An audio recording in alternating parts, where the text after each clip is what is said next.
اللهم صل على رسوله الكريم اما بعد اعوذ بالله من الشيطان الرجيم بسم الله الرحمن الرحيم انا نحن نزلنا الذكر وانا له لحافظون قال النبي صلى الله عليه وسلم خيركم من تعلم القرآن وعلمه وقال النبي صلى الله عليه وسلم ما من نبي إلا أعطي مثل ما آمن عليه البشر وإنما أوتيته وحيا أوحى الله إلي أرجو أن أكون أكثرهم تابعا يوم القيامة أو كما قال عليه الصلاة والسلام صدق الله وصدق رسوله النبي الكريم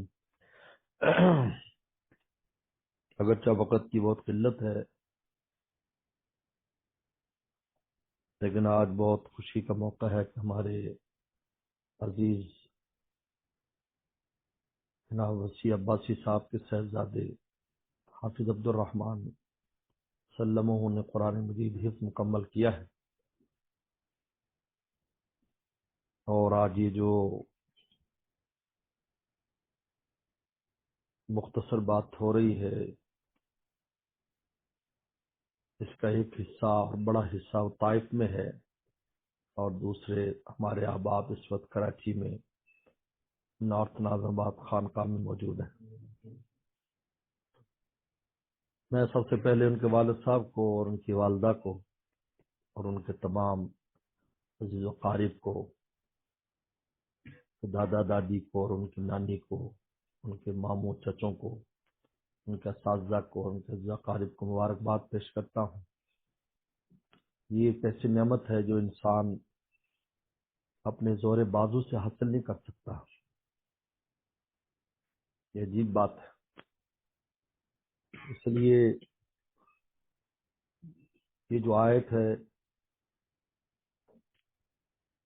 کہ تخرج الحی من المیت وتخرج المیت من الحی، کہ مردوں میں سے زندہ اور زندوں میں سے مردہ، اس کی ایک تفسیر یہ بھی ہے کہ جو اہل علم نہیں ہیں ان میں سے اہل علم پیدا کر دیں۔ ایمان والے ہیں ماشاءاللہ لیکن اہل علم نہیں ہیں، ان میں اہل علم پیدا کر دیں، حافظ عالم قاری بڑے بڑے لوگ پیدا کر دیں یہ ہے۔ اور بڑے بڑے علماء کی اولادوں کو علم نہ دیں، یہ اللہ تعالیٰ کی ایک اپنی شان ہے۔ قرآن مجید جو ہے پیغمبر صلی اللہ علیہ وسلم کا معجزہ ہے، یاد رکھیں۔ آپ کے بے شمار معجزات ہیں اور ہر معجزہ اپنی شان میں ایک بڑی شان رکھتا ہے، لیکن ان تمام معجزات پر جو قرآن مجید ہے سب سے بڑا معجزہ ہے۔ اس لیے آپ نے خود ارشاد فرمایا ہر پیغمبر کو اللہ نے معجزہ دیا جس کی وجہ سے لوگ ایمان لیں۔ معجزہ کا معنی عاجز کرنے والا، کہ عقل انسانی اس بات کو ماننے پر مجبور ہو جاتی ہے کہ یہ اللہ تعالیٰ کی ذات ہی ہے جو ان کے ہاتھ پر ایک چیز دکھا رہی۔ جس طرح جادوگروں نے موسیٰ صلی اللہ علیہ وسلم کے جب معجزے کو دیکھا تو وہ اس بات پر مجبور ہو گئے کہ ایمان لے آئے، چنانچہ ایمان لے آئے۔ وہ سمجھ گئے کہ یہ جادو نہیں ہے، یہ خالق کائنات کا ہی تصرف ہے جو موسیٰ صلی اللہ علیہ وسلم کی اس معمولی سی لاٹھی میں ظاہر ہوا اور سارا کچھ کھا پی گیا۔ اب جاؤ، اب بیٹھ جاؤ شاباش تمہاری۔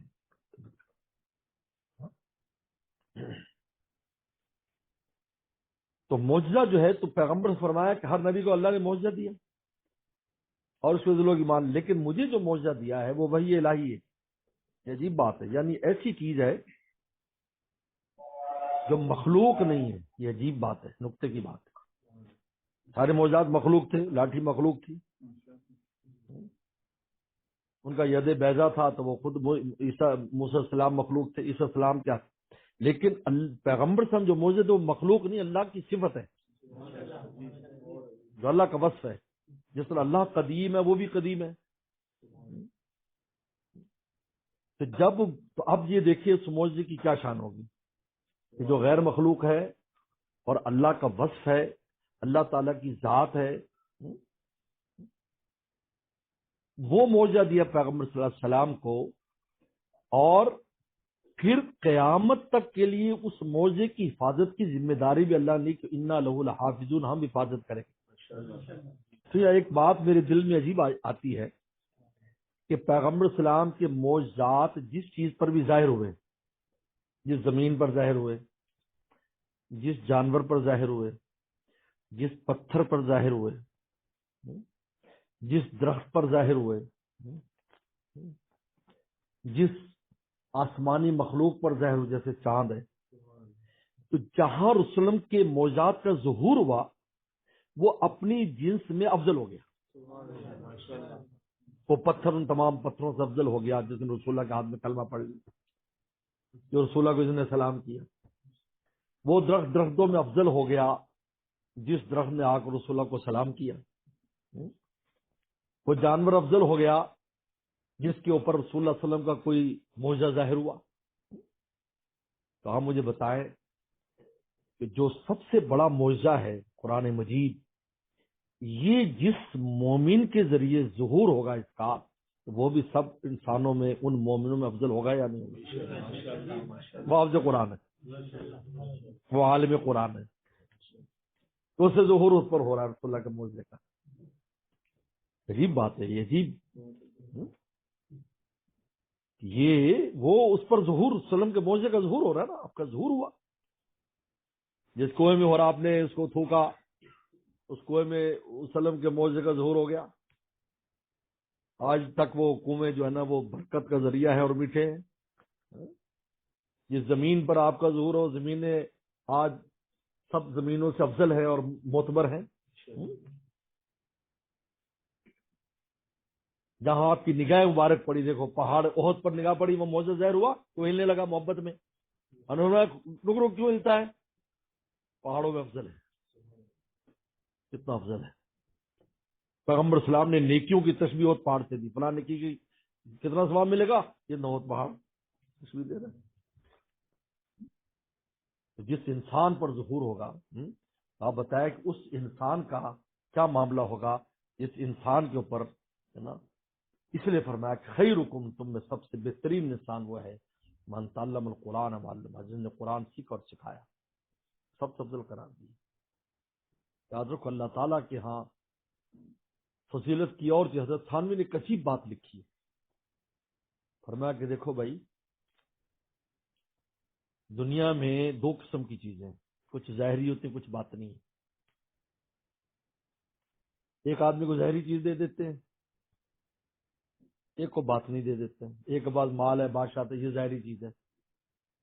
ایک کو ایمان دے دیا، تقویٰ دے دیا، علم دے دیا، یہ باطنی چیز ہے۔ فرمایا اللہ کی تقسیم ہے، کسی کو کوئی دولت دے دے، کسی کو چھپی دے دے، کسی کو ظاہر دے دے، لیکن جو باطنی دولت ہوتی ہے وہ دائمی ہوتی ہے، اور ظاہری جو نعمتیں ہوتی ہیں وہ قابل زوال۔ تو فرمایا اب تم خود اندازہ لگاؤ ایمان والو کہ تم جو اگر اپنی غربت کا اور اپنی اس کا کہو گے بھی اتنی فضیلت تو ہے لیکن ہمارے پاس کوئی مال پانی نہیں ہے، پیسہ نہیں ہے، تو آپ یہ دیکھیں تمہارے پاس باطنی دولت تو ہے، وہ ان کے پاس نہیں ہے جن کے پاس ظاہری دولت ہے، اور تمہاری دائمی ہے، ان کی عارضی نہیں۔ بادشاہ گداگر بن جاتے ہیں، امیر بڑے بڑے فقیر بن جاتے ہیں، عزیز ذلیل ہو جاتے ہیں، لیکن جو باطنی دولت ہے ہمیشہ محفوظ ہے، ہمیشہ کے لیے باقی۔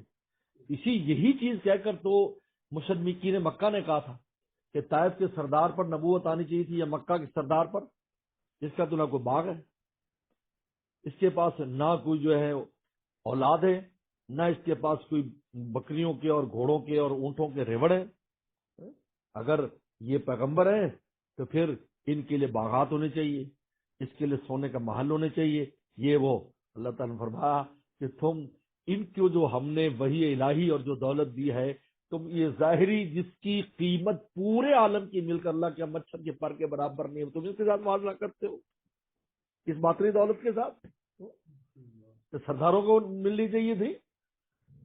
اس لیے حضرت علی کرم بڑے فخر سے فرماتے رضینا قسمت الجبار فینا، ہم اللہ کی تقسیم پر راضی ہیں، لنا علم ولیل جو حال معلوم، ہمیں علم دے دیا، جاہلوں کو مال دیا، فإن المال يفنى عن قریب، مال تو عن قریب فنا ہو جائے گا، وإن العلم باق لا يزال، اور علم ہمیشہ رہنے والا ہے۔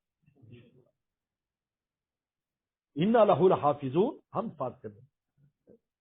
اور آپ نے فرمایا کہ حفاظت کون کرے گی؟ اللہ کی۔ اچھا دیکھیے، ایک طرف تو ہم پر جن کو اللہ نے قرآن میں سے حصہ دیا، دولت دی، ایک تو سلم کے موضع کا ظہور ہو رہا ہے، اور دوسرا اللہ کی حافظون کی شان کا ظہور بھی ہو رہا ہے۔ ہم حفاظت کریں گے، کیسے کریں گے؟ یہ دیکھو، ہم ان کے سینے میں قرآن جمع کر رہے ہیں، یہ ہم ایسے حفاظت کرا رہے ہیں، اس لیے جتنا پروٹوکول ہے۔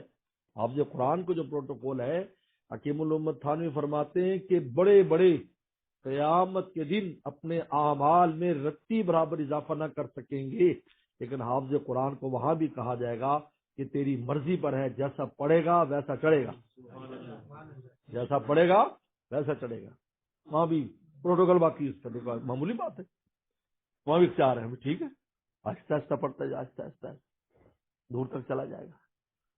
ایک پڑھ لے گا تو جلدی چلا جائے گا، لیکن ہر منزل ان کی بہت اعلیٰ ہے، ان کی درجات آپس میں ایسے جیسے ہیرے جواہرات میں درجات ہوں، یہ نہیں ہے کوئی خس و خاشاک کا ہیرے جواہرات سے موازنہ، ان کی ادنا جنت بھی دوسری جنتوں سے کہیں اعلیٰ ہوگی، میں پڑھتا جا کرتا جا۔ تو یہ اتنا بڑا پروٹوکول اس کو دیا جا رہا ہے، والدین کو کتنا بڑا پروٹوکول دیا جا رہا ہے۔ ایسے تاج پہنائے جائیں گے، لوگ کہیں گے یہ پیغمبر ہیں، یعنی پیغمبر نہیں ہے، آخری پیغمبر سلام کی امتی ہیں جن کے بچوں نے قرآن حفظ کیا ہے۔ یہ بہت بڑی نعمت کی، بہت بڑی نعمت ہے، اس لیے اللہ تعالیٰ کا بہت شکر ادا کرنا چاہیے، اور ان بچوں کے ساتھ اس دولت کی حفاظت میں والدین کو ہر وقت متیقظ رہنا چاہیے۔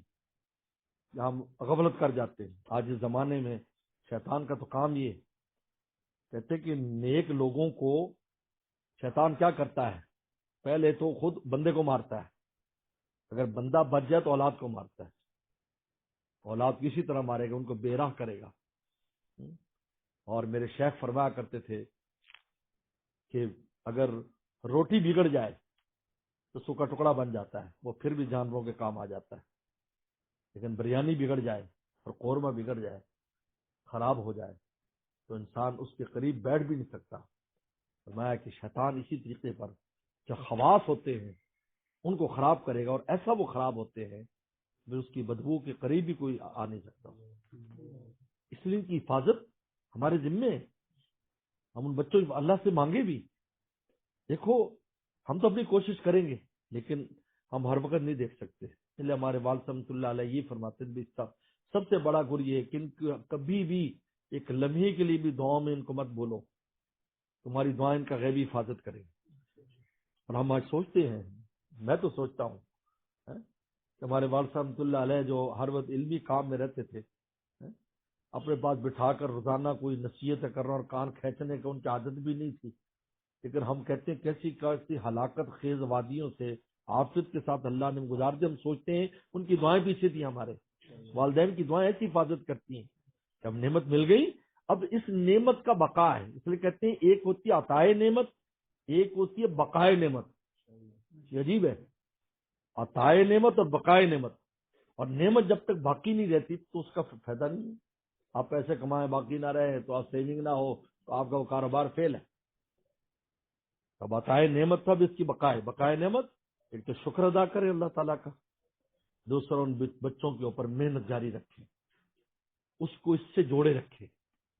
آپ آگے کوئی بھی تعلیم حاصل کراتے ہیں، آج ہم تمام وہ بچے جو جڑے رہتے ہیں، جن کے والدین جوڑے رکھتے ہیں، وہ کسی بھی فیلڈ میں چلے گئے، وہ آخر تک اس دولت کے پھر جب بڑے ہو جاتے تو ان کو خود بھی سمجھ میں آ جاتی، پھر وہ اپنی حفاظت خود کرنا شروع کر دیتے۔ یہ کہتے ہیں بچوں کی جو خطرناک عمر ہے وہ 20-25 سال تک ہوتی ہے، 22-23 سال تک، اس کے بعد وہ خود بھی اس کو سمجھ میں آ جاتا ہے کہ میں کیا ہوں، یا مجھے اب کیا کرنا چاہیے، یا مجھے اپنی حفاظت کیسی کرنی، اس سے پہلے اس کو خبر نہیں ہوتی، اس کو پتہ نہیں ہوتا۔ اس وجہ سے جب اللہ تعالیٰ نے اتنی بڑی نعمت دی ہے تب اس نعمت کی حفاظت کرنا اور اللہ کا اس پر شکر ادا کرنا ہمارے ذمہ فرض ہے۔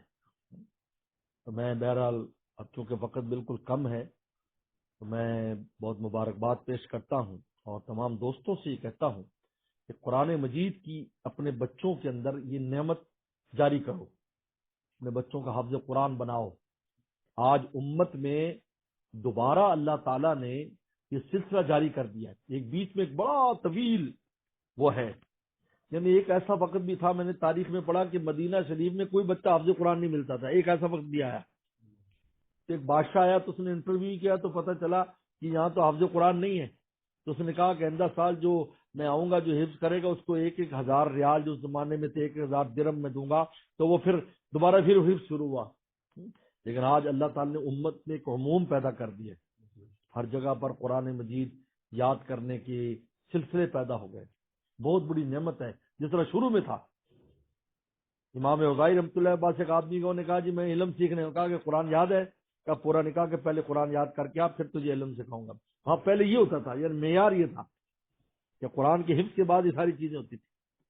بہر اللہ عمل کی توفیق عطا فرمائے. واخر دعوانا ان الحمد للہ رب العالمین. اللهم لك الحمد كما انت تصلي على محمد كما انت اهل وغفل بنا كما انت اهل انك انت اهل التقوى والمغفرة. ربنا ظلمنا انفسنا وان لم تغفر لنا وترحمنا لنكونن من الخاسرين. اللهم انا نسألك الهدى والتقى والعفاف والغنى. یا اللہ یا اللہ یا اللہ حافظ عبد الرحمان کی قرآن مجید مکمل کرنے کو قبول فرما. یا اللہ آنا اللیل آنا النہار تلاوت کی توفیق عطا فرما. یا اللہ پوری زندگی اس دولت کی حفاظت کی توفیق عطا فرما. یا اللہ جتنے فضائل آپ یا اللہ حافظ قرآن کے لیے آپ نے اور آپ کے حبیب صلی اللہ علیہ وسلم فرمایا، یا اللہ اس بچے کو اس کے والدین استادوں کو عطا فرما. یا اللہ اس کو اپنے والدین کے لیے اور عزیز و اقارب کے لیے صدقہ جاریہ فرما. یا اللہ ہمیں ہمارے بچوں کو بھی علم نافع عمل مقبول عطا فرما اور ہم سب کو دین کی خدمت کے لیے استعمال فرما. یا اللہ قرآن مجید کے ساتھ ہمیں بھی خاص تعلق نصیب فرما، خاص تعلق نصیب فرما. ہماری قیامت تک کی نسلوں میں یا اللہ قرآن کے فیضان کو جاری ساری فرما، قرآن مجید کے فیضان کو جاری ساری فرما. پورے عالم میں یا اللہ جہاں جہاں بھی قرآن مجید کے یا اللہ سلسلے جاری ہیں ان میں خوب خوب برکتیں پیدا فرما. یا اللہ مدارس ہیں، مساجد ہیں، خانقاہیں ہیں، یا اللہ مراکز ہیں، یا اللہ ان کو خوب خوب برکتیں نصیب فرما. یا اللہ ابھی ہمیں زامبیا میں ہمارے بہت پیارے دوست تھے یا اللہ ایاز خان صاحب، یا اللہ اچانک ان کا انتقال ہو گیا، یا اللہ ان کی بے حسا مغفرت فرما. یا اللہ پسماندگان کو صبر عطا فرما. یا اللہ ہمارے یا اللہ مدینہ شریف میں ہمارے عزیز عبداللہ دولت صاحب کے گھر والوں کی چچا زاد بہن یا اللہ جدہ میں انتقال کر گئی، یا اللہ مرحومہ کی بے حسا مغفرت فرما، ان کے درجات کو بلند فرما. اللہ پسماندگان کو صبر جمیل عطا فرما. یا اللہ ہماری اس مختصر کی مجلس کو تو قبول فرما. اس مبارک محفل میں جتنے لوگ یا اللہ طائف میں ہیں شریک ہیں، ادھر کراچی میں شریک ہیں، یا اللہ ہمارے حال پر رحم فرما. یا اللہ اس مبارک مجلس کی برکت سے ہم سب کو ہمارے اولاد کو اللہ والا فرما. یا اللہ اور علم دین میں خاص حصہ ہمیں بھی ہماری اولاد کو عطا فرما اور ہر طرح کی آفت میں نصیب فرما. ہماری دنیا بھی بنا، ہماری آخرت بھی بنا، دنیا کے حسنات بھی نصیب فرما، آخرت کے حسنات بھی نصیب فرما. یا اللہ جتنے بھی یا اللہ حرمین شریفین میں اور یا اللہ حجاز مقدس میں جتنے بھی لوگ رہتے ہیں یا اللہ ان کے لیے ہر طرح وہاں رہنا ہر طرح میں آسان فرما. جو زیارت کے لیے جاتے ہیں ان کی زیارتوں کو تو قبول فرما. یا اللہ اس سال حج پر جانے کا بہت سے دوستوں نے یا اللہ ارادہ کیا، ہم نے بھی ارادہ کہ اس میں آسانیاں فرما، اس میں آسانیاں فرما، اس میں آسانیاں فرما. قبولیت والا حج مبرور نصیب فرما، حج مبرور نصیب فرما. اور دوست کی ماں بہن کی جو بھی حاجت ہے اپنے خزانوں سے ہماری حاجات کو پورا فرما. اللهم انا نسألك بانك الله الذي لا اله الا انت الحد الصمد الذي لم يلد ولم يولد ولم يكن له كفوا احد. ربنا تقبل منا انك انت السميع العليم. صلی اللہ تعالی علی خیر خلقہ محمد و آلہ وصحبہ اجمعین.